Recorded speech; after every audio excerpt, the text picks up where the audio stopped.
は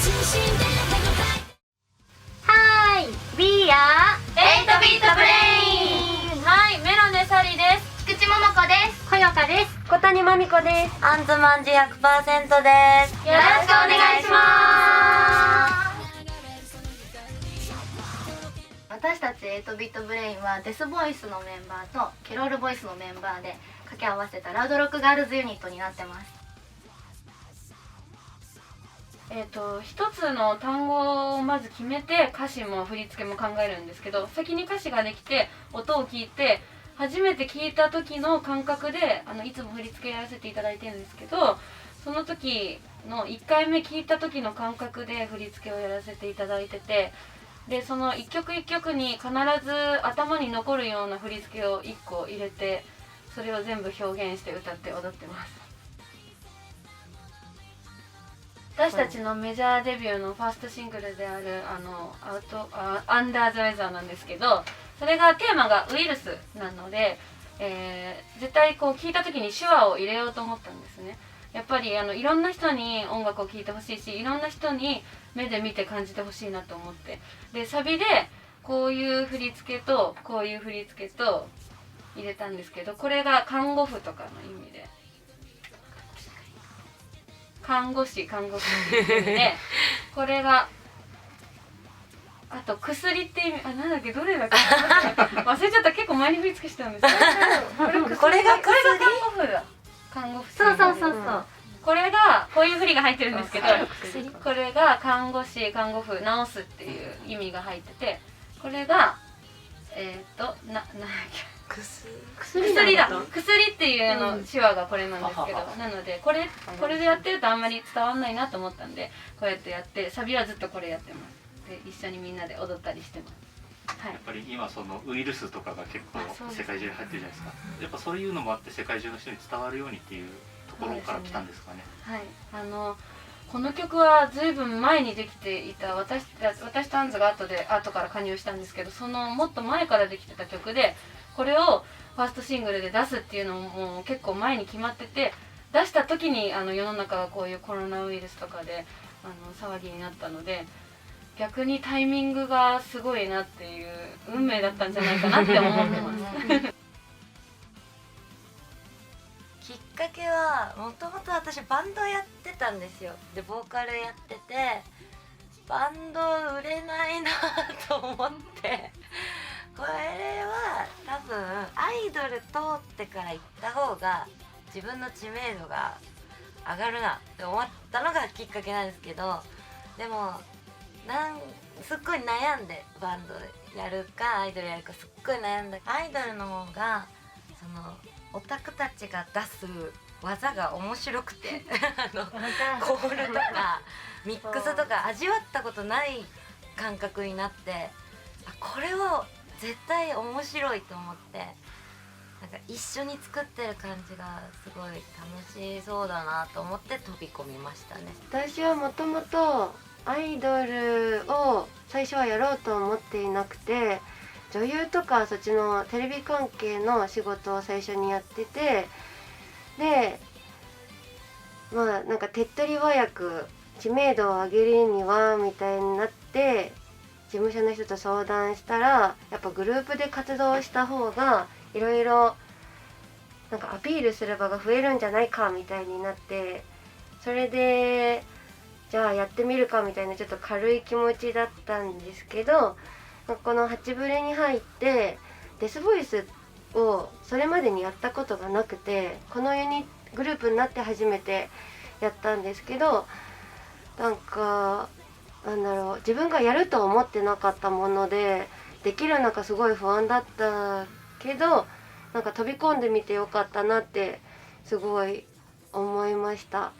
全部YouTube 見て勉強して、こうやって出すんだ、すごいなデスボイスやってる人って思って、なんかアイドルやって、ちょっと違ったことでも勉強することができて、何でもやってみるもんだなって思いました勉強でデスボイスって出せちゃうんですね。並々ならぬ。でもなんか独学の人とかもちょいちょいいるらしいので、みんな頑張ってるんだなって習ってないもんうね。んね、独学で YouTube とか見てだけで覚えてすごいよ。すごい。豊川さんははいいかがですか？私はもともとその歌の活動を始めたのがアニメの歌を歌いたいっていう一心で始めて、で気づいたらアイドルをやっていたんですけどなんか最初は本当に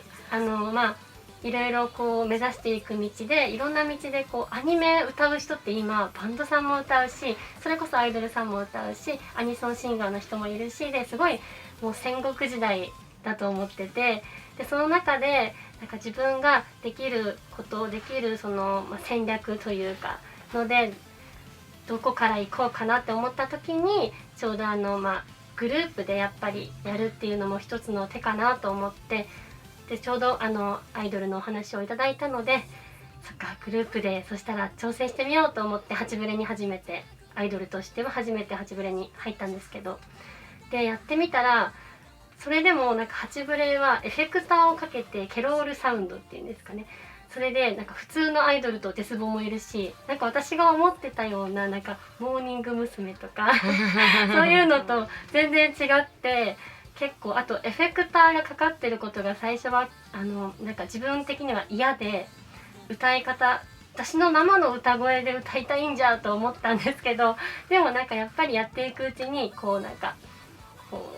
チップチューンというかファミコンみたいな音に合わさるそのエフェクターの音がなんか気持ちよく感じるようになって、それで結構かっこよさをエフェクターがあってのかっこよさを見つけるっていう楽しみも増えて、そういう音楽もこう自分の引き出しとして持っとくのはいいなと思って、気づいたら八ブレで歌って踊ってました。なるほど。はい海外のアイドル好きの方ってアニメ好きな人とかも多いんですけど、せっかくなのでおすすめのアニメを一本ご紹介していただけますか？美少女戦士セーラームーンですでも本当大好きで、歌もいいし女の子は可愛い、そして強い、本当に海外でも大人気だと思うので私も大好きです。あ、そっか、日本のアニメを言わなきゃ。なんか人気日本のなんか海外で人気のアニメ言っちゃった恥ずかしい。一番好きなものだったら全そうなんですよ、問題な恥いと思いずかしい。そうなんですけど、一番好きなのはセーラームーンで、でもでも人気だな、ナルトも好きなんですけど海外の方が好きなやつ結構好き、ワンピースも好きですし、きっと海外の方にも届く歌を歌えると思います新しいのとかも見てんのかな、呪術廻戦とか。大好き。ジャンプはやっぱね王道ですよね。結構でも最近割とリアルタイで見てるっぽいです。あ、そうなんリアタイだ。ですごい。じゃあ鬼滅の刃違法サイトとか使ってるっぽいです。日本で大人気の鬼滅の刃はすごいですね。ね映画見に行きました。私も号泣した。結構メンバー行ってます。はい。私はもともとアイドルになったきっかけは、声優をもともと歌って演じられる声優歌手を目指していて、オーディションを受けたのがきっかけで声優のオーディションに受けたんですね。でその時にオーディションが終わった後、その企画者の方に「歌も興味ありますか?」っていう風にお声掛けいただいて、私はすごい水木奈々さんに憧れてこの業界に入ったので、絶対歌って声優もやってって思ってたので、やりたいですっていう風に言ったら、それがユニットのオーディションで声優アイドルを作るっていうオーディションで、そこで初めてアイドルっていうものを知って、でやっぱり自分の知らなかったものだから入るのにすごい勇気がいって、その時のメンバー候補だった子がアイドルをやってたので、その子のライブに行ったんですよ。そしたらうわ、アイドルってすごいって思って、その子のもう目線一つとか、そのステージ上にいるその子の歌と仕草ですっごいドキドキして、アイドルってこんなに元気がもらえるんだっていうのをその時衝撃を受けて、アイドルやってみたいって思って、その声優アイドルグループを組んだのがきっかけでした。同じ事務所でもなくなっちゃったユニットなんですけど、そのユニットが解散する手前でこの8ビットブレインっていうユニットを新しく作るんだけどやってみないかっていう風にプロデューサーにお声掛けいただいて、それがきっかけで今ここに入ってまた全く違うジャンルの歌になったんですけど、全然違う表現がまたできて、すごいどちらも演技のお勉強をしててもこのステージに立っててもどんどん表現の幅が増えていくのがすごい楽しくて、それが楽しくて続けてます。私がアイドルになったきっかけは周りの人に導かれて結構アイドルになったのかなって自分では思ってて、今も昔も今も多分これからも私の人生はすごい周りの人に助けられて今生きてきてるみたいな感じなんですけど、幼い頃から新体操とクラシックバレエやってて、最初は宝塚に入りたいとか思ったんですけど、途中から専門学校行ってダンサーになりたいって言ったんですけど、その学校の先生からアイドルもやってほしいしタレントとか女優もやった方がいいって言われて、で女優目指したりタレントを目指したりしてたんですけど、途中から振り付けやんないかって言われて振付師になって、で最終的にアイドルのライブに出てみないかって言われて、出た時に自分で輝くものって何もないなと思ってたんですけど、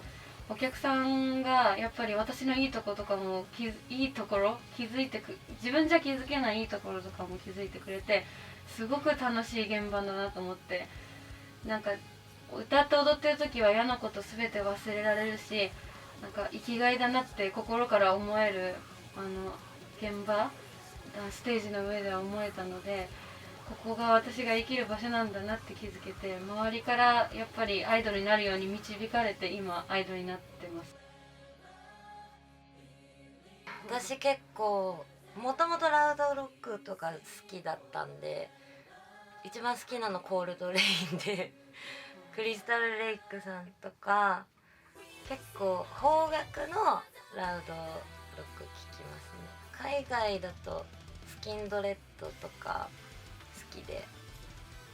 なんか結構そのなんだろう、流行ったラウドロックは全部聴いてきましたね。今もそうなんかテンション上げたい時とかはライブ前とかの会場行く前にクロスフェイスのモノリス聴きながら来るみたいなやっぱ気合入るんでかっこいいのが好きです。小鳥さん。私は普段はやっぱデスボイスしかやってなくて、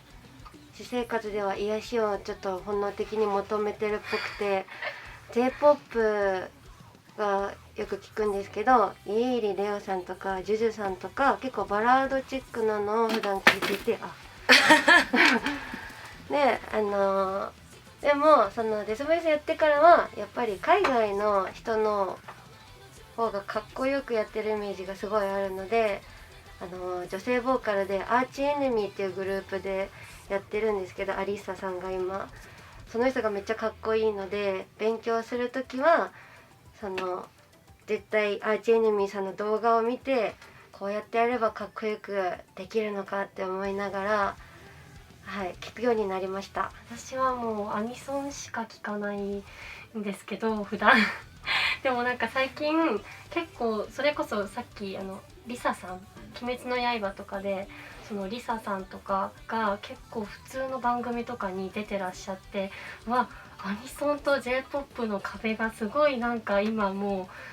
うなんかどっちも行ったり来たりしててすごい勢いだなって感じるんですけど、なので前はアニソンしか聞かないと思ってたのが、なんかいつの間にか J-POP の幅にまでもうアニソンっていう枠がなんかなくなってきたのか、もうそっちも聞いてて、で例えば誰だろう、リサさんはそうなんですけど水木奈々さんとかも普通にめちゃくちゃ好きだったりするんですけど、エメさんっていう方がいてCM でタイアップ撮ったりもするんですけど、アニメも歌ってて、なんかそういういいな、かっこいいな、自分もなりたいなと思いながら、そういうエメさんとかリサさんとかも聞いてます。私はさっきもきっかけの時にお話ししたんですけど、水木奈々さんが大好きで、もうどれぐらい大好きかっていうと、カラオケで水木奈々って開いた全部を歌えるぐらい大好きで、もう本当にどれでもどうぞって言えるぐらい、もうこれ歌ってって言われたら歌えるぐらい大好きで、でも水木奈々さんはもうなんか常に聴いてるものなんですけど、最近だとこう動画サイトで自分たちで活動しているエンタメユニットで男の子6人組ベストプリっていうユニットがいるんですけど、その子たちは本当に全員が配信者だったり音楽を作ってたりそれぞれやってたものがあって集まって、でそこのリーダー社長ももう全部会社を立ち上げるところから自分たちでやられてるユニットで、最近そのパワーがすごくって、そのパワーに勇気をもらって自分も活動を頑張れる、自分でやれることってこんなにたくさんあるんだってすごい勇気をもらって頑張れて、最近すごく聴いてるのはそのユニットで、あとはお母さんとすっごく仲が良くて、お母さんが好きな世代が大体あんま年齢は言わない方がいいとこう昔の昭和歌謡だったりとか、あと、ちょっと上の世代なんですけどビートルズがすごくお母さんは大好きで、家の中でずっとビートルズが流れてるので、子供の頃からビートルズを聴いて育ってたので、カフェとかに行ってこうビートルズずっと流れてるとかのお店だと、もうそれだけでお店が好きになっちゃうぐらいビートルズ大好きです。ちなみになんですけど、はい、一番好きな水木奈々さんの曲って何ですか？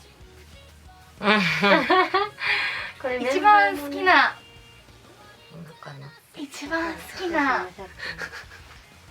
一番好きか。メンバーでも聞いたことあるんですけど、はい、全然言えないんですよ。じゃあ1時間ぐらい出てこないと思います。選べない。そうですね、もうなんかそれぞれもうこの部門ライブで流れたらぶち上がる曲部門とか、部門がねしんみりしたい時に聴きたい部門とか、冬はこれとかなんかいっぱいあって違うんですよ。そうなんですよ。それぞれにその時々に1位があって、すごいこの話多分、なるほどね長いです。それ多分長く改めて見てですか？杉さん、音楽の方はいかがですか？私普段聴く音楽が結構泥臭い歌詞を歌う方々で、ワニマとかグリーンとか米津玄師さんはよく聴きますね。やっぱりみんな挫折してきて、今人生でうまくいかないこととかたくさんあると思うんですけど、そういう音楽を聴くと頑張ろうって思えるので、その3人のアーティストを聴くようにしていて、振り付けの勉強として聴くのはやっぱり聴いてみるのはジャニーズさんって決めてて、やっぱり人を魅了することに徹底している方々なので、男性だとしても男性の振り付けだとしても女性に置き換えてみてすごく勉強になります。毎日連絡取ってますね。 LINE もう今どこにいるとか、写真今何買ったよとか全部 LINE で、もうメンバーだけの LINE グループがあって、そこで全部喋っちゃう。もう今渋谷のどこにいるよ、私ここにいるみたいな。地図を送ったり、そうそうそう、現在地送ったりします。送る。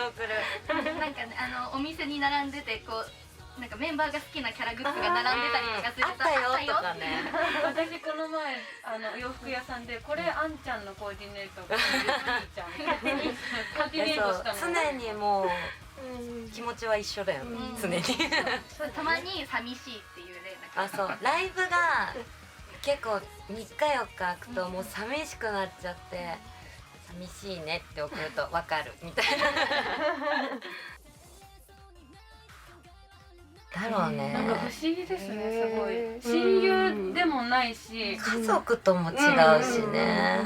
なんかリスペクトし合える人たちっていうなんかなん印象。かどんなに何かあっても心から嫌いになる瞬間はないのかなって。安心するね。まあでも同じクラスにいたら絶対なんか無理ならない。ならない。絶対なんない。絶対ならない。本当に言ってる？でもならないのにこんだけそうかも。一緒にいられるのは本当に不思議な関係。いなくなったら嫌だしね。かといってずっといても嫌だよね。そうだね。でもなんかそういう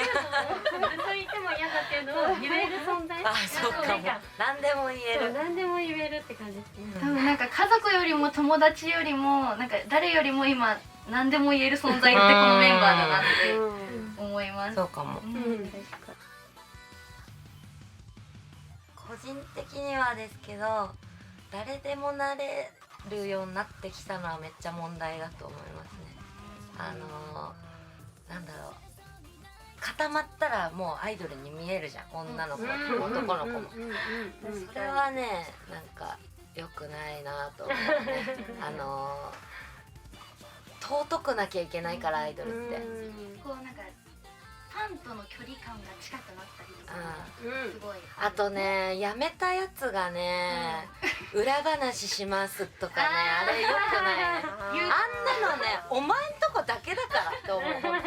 変にこうね、アイドルのそうまともにやってるアイドルを勘違いさせるような、なんか裏でファンのことキモいって言ってんでしょみたいなとかさ、うちらもう超裏で可愛い、可愛い、ビッグラブよ。今日の誰々がもう超可愛かった。でもやっぱ世間から見るとさ、アイドルって裏で悪いことしてんでしょみたいな感じ、そういうのをなんか広めるようなクソみたいなやつらが増えてるのが嫌だ。口が悪いね。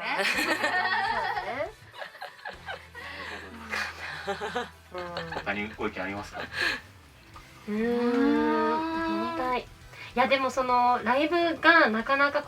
密になっちゃダメとか、本当この今の世界状況的な意味でそういうのでちょっと危機的状況ではありますよね。やっぱその分母も増えたし、アイドルので会いに行けるところが少なくなって、それこそライブハウスがなくなってしまったりとかもあるので、そういうので結局配信をどれだけうまく使えるかとか、配信ライブをする、歌を歌って踊ってする以外でのアイドル活動をやっていくとか、そういうのもいろんなやり方がいっぱい出てきて、それで成功してる人もいれば、なんか、ファンの方が僕が求めてたのはそれじゃないんだって思って離れちゃう人もいるんで、そういうところの見極めだったりとか方針だったりはちょっと難しいなと思います。いっぱいある。イタリア。私ドイツ行きたい。この前ツイッターで公式のうちのアカウントにドイツの方がリップをくれて、 CD 欲しいんだけど買い方がわからないって言って、で私 LINE 翻訳でめっちゃ英語なら通じると思ったから英語に直してもうやって、もうリップ返して、そしたら本当に買ってくれて、先日無事に届いたよってリップをくれました。だから会いに行きたい、その子に。会いに行きたい。確かになんか配信とかでもなんか海外の方がよく来てくれたりとかするから、なんか本当いろんな国に会いに行きたい、好きっていうコメントくれた方とかもね、YouTube とかね、たくさんいらっしゃるので、全員会いに行きたいね。確かに集合って。北極とかだったら困るけどな。ちょっとね、行きづらいとかも行きづらすぎるともっこもこでライブする。なん